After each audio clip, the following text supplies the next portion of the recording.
脊柱側彎係咪我呢啲妙齡少女同姿勢唔好先會有脊柱側彎嘅呢？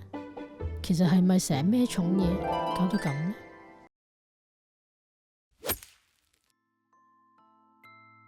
咦，後邊嗰個人成日都咁苦惱嘅？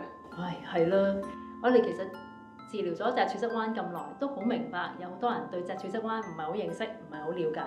所以大家密切留意嚟緊喺 E2Care 康程式 YouTube 頻道播出嘅 Inside Out 透視脊柱側彎，一共會有6集，我哋會同大家由內到外去到拆解脊柱側彎嘅迷思。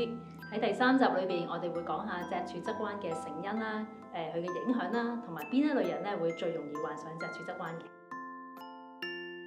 所以咧，大家記得要收睇即將播出嘅 Inside Out 透視脊柱側彎啦。